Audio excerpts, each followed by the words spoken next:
गं गणपते नमः। आप सभी का आपके अपने चैनल पर बहुत बहुत स्वागत है। आज इस वीडियो में हम एक अद्भुत कथा सुनेंगे। भगवान जो करते हैं अच्छे के लिए करते हैं। एक बार मृत्यु के देवता यमराज ने अपने एक दूत को पृथ्वी पर भेजा। एक स्त्री मर गई थी, उसकी आत्मा को लाना था। देवदूत आया लेकिन चिंता में पड़ गया, क्योंकि 3 छोटी छोटी लड़कियां जुड़वा और एक अभी भी उस मृत स्त्री के स्तन से लगी है। एक चीख रही है, पुकार रही है, एक रोते रोते सो गई है। उसके आंसू उसकी आंखों के पास सूख गए हैं। 3 छोटी जुड़वा बच्चियां और स्त्री मर गई है और कोई देखने वाला नहीं है। पति पहले मर चुका है, परिवार में और कोई भी नहीं है। इन 3 छोटी बच्चियों का क्या होगा?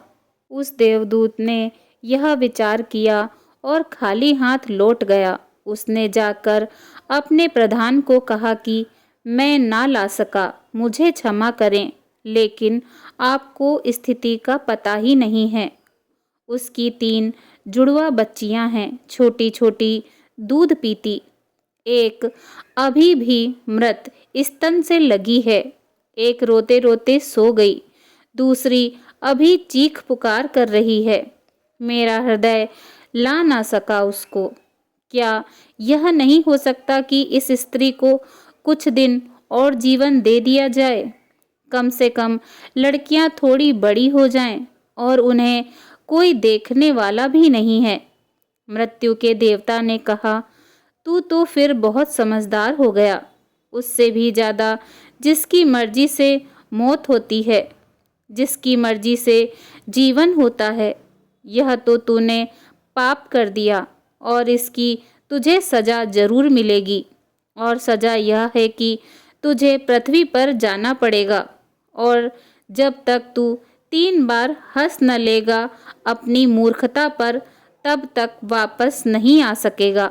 इस बात को थोड़ा समझना। 3 बार हंस नहीं लेगा अपनी मूर्खता पर, क्योंकि दूसरे की मूर्खता पर तो सभी अहंकार के वश हंसते हैं, लेकिन स्वयं की मूर्खता पर जब हंसते हैं तब अहंकार टूटता है। वह राजी हो गया दंड भोगने को, लेकिन फिर भी उसे लगा कि सही तो मैं ही हूँ और स्वयं पर हंसने का मौका कैसे आएगा। उसे यमलोक से पृथ्वी पर फेंक दिया गया। एक मोची सर्दियों के दिन निकट आ रहे थे, इसीलिए अपने बच्चों के लिए कोट और कंबल खरीदने शहर गया था, कुछ रुपए इकट्ठा करके। जब वह शहर जा रहा था तो उसने राह के किनारे एक नग्न व्यक्ति को पड़े हुए ठिठुरते हुए देखा। यह नग्न व्यक्ति वही देवदूत था जो पृथ्वी पर फेंक दिया गया था। उसको दया आ गई और बजाय अपने बच्चों के लिए कपड़े खरीदने के, उसने इस व्यक्ति के लिए कंबल और कपड़े खरीद लिए। इस व्यक्ति के पास कुछ खाने पीने को भी नहीं था, घर भी नहीं था, छप्पर भी नहीं था जहां वह रुक सके। तो मोची ने कहा कि अब तुम मेरे साथ ही आ जाओ, लेकिन अगर मेरी पत्नी नाराज हो, जो कि वह निश्चित होगी, क्योंकि बच्चों के लिए कपड़े खरीदने आया था, वह पैसे तो खर्च हो गए। वह अगर नाराज हो, चिल्लाए, तो तुम परेशान मत होना, थोड़े दिन में सब ठीक हो जाएगा। उस देवदूत को लेकर मोची घर लौटा।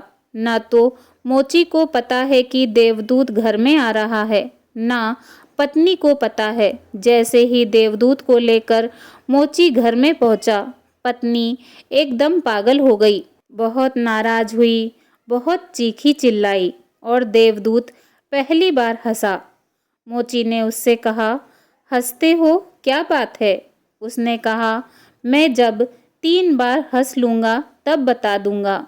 देवदूत पहली बार हंसा, क्योंकि उसने देखा कि इस पत्नी को पता ही नहीं है कि मोची देवदूत को घर में लाया है, जिसके आते ही घर में हजारों खुशियां आ जाएंगी। लेकिन व्यक्ति देख ही कितनी दूर सकता है। पत्नी तो इतना ही देख पा रही है कि एक कंबल और बच्चों के कपड़े भी नहीं बचे। जो खो गया है वह देख पा रही है, जो मिला है उसका उसे अंदाजा ही नहीं है, वो भी मुफ्त। देवदूत हंसा अपनी मूर्खता पर। देवदूत घर आ गया है और उसकी पत्नी को पता ही नहीं है कि देवदूत के आते ही खुशियों के द्वार खुल जाते हैं।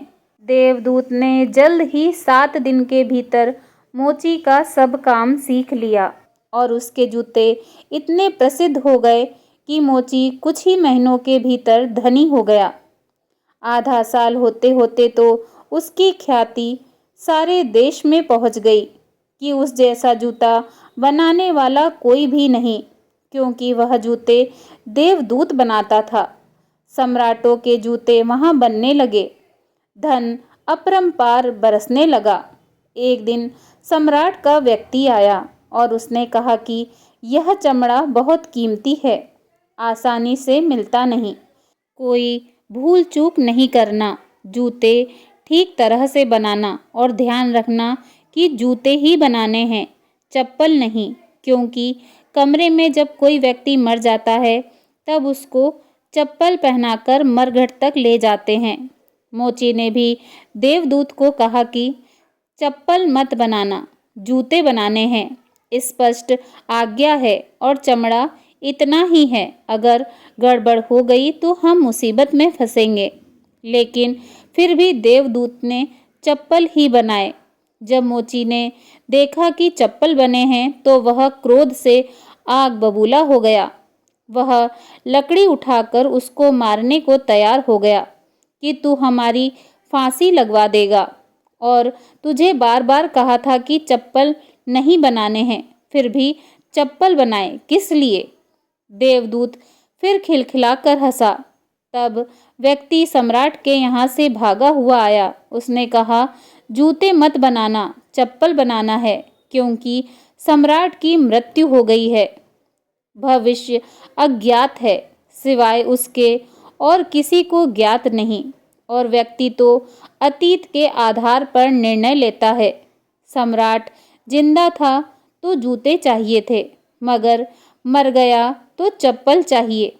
तब वह मोची उसके पैर पकड़कर क्षमा मांगने लगा कि मुझे क्षमा कर दें, मैंने तुझे मारा। पर उसने कहा, कोई हर्ज नहीं, मैं अपना दंड भोग रहा हूँ। लेकिन वह आज दोबारा हंसा। मोची ने फिर पूछा, तेरी हंसी का कारण क्या है? देवदूत ने मोची से कहा, जब मैं 3 बार हंस लूँगा तब बताऊँगा। दोबारा हंसा इसलिए कि भविष्य हमें ज्ञात नहीं, इसीलिए हम आकांक्षाएं करते हैं जो कि व्यर्थ है। हम अभिलाषाएं रखते हैं जो कि कभी पूरी न होंगी। हम मांगते हैं जो कभी नहीं घटेगा, क्योंकि कुछ और ही घटना तय है। हमसे बिना पूछे हमारी नियति घूम रही है और हम व्यर्थ ही बीच में शोरगुल मचाते हैं। चाहिए चप्पल और हम जूते बनवाते हैं। मरने का वक्त करीब आ रहा है और जिंदगी का हम आयोजन करते हैं। तो देवदूत को लगा कि वे बच्चियां, मुझे क्या पता भविष्य उनका क्या होने वाला है। मैं नाहक बीच में आया। और तीसरी घटना घटी कि एक दिन 3 लड़कियां आईं, जवान। उन तीनों की शादी हो रही थी और उन तीनों ने जूतों के लिए आदेश दिया कि उनके लिए जूते बनाए जाएं। एक बूढ़ी महिला उनके साथ आई थी जो बड़ी धनी थी। देवदूत पहचान गया, ये वे ही 3 लड़कियां हैं जिनको वह मृत माँ के पास छोड़ गया था और जिनकी वजह से वह दंड भोग रहा है। वे सब स्वस्थ हैं, सुंदर हैं। उसने पूछा कि क्या हुआ, यह बूढ़ी औरत कौन है? उस बूढ़ी औरत ने कहा कि ये मेरी पड़ोसन की लड़कियां हैं। गरीब औरत थी, उसके शरीर में दूध भी न था, उसके पास पैसे लत्ते भी नहीं थे और 3 बच्चे जुड़वा। वह इन्हीं को दूध पिलाते पिलाते मर गई। लेकिन मुझे दया आ गई, मेरे कोई बच्चे नहीं हैं और मैंने इन तीनों बच्चियों को पाल लिया। अगर माँ जिंदा रहती तो ये तीनों बच्चियाँ गरीबी, भूख और दीनता और दरिद्रता में बड़ी होती। माँ मर गई, इसीलिए ये बच्चियाँ तीनों बहुत बड़े धन वैभव में, संपदा में पली और अब उस बूढ़ी की सारी संपदा की ये ही 3 मालिक हैं और इनका सम्राट के परिवार में विवाह हो रहा है। देवदूत तीसरी बार हंसा और मोची को उसने कहा कि ये 3 कारण हैं। भूल मेरी थी, नियति बड़ी है और हम उतना ही देखते हैं जितना देख पाते हैं। जो नहीं देख पाते हैं वह बहुत विस्तृत है और हम जो देख पाते हैं उससे हम कोई अंदाज नहीं लगा सकते। जो होने वाला है, जो होगा। मैं अपनी मूर्खता पर 3 बार हंस लिया हूँ। अब मेरा दंड पूरा हो गया है और अब मैं जाता हूँ। जो प्रभु करते हैं अच्छे के लिए करते हैं। अगर आपको यह कहानी पसंद आई हो तो वीडियो को लाइक करें और शेयर करें और इसी तरह की धार्मिक पौराणिक कहानियों को सुनने के लिए मेरे चैनल को सब्सक्राइब करें। धन्यवाद। जय श्री राधे कृष्णा।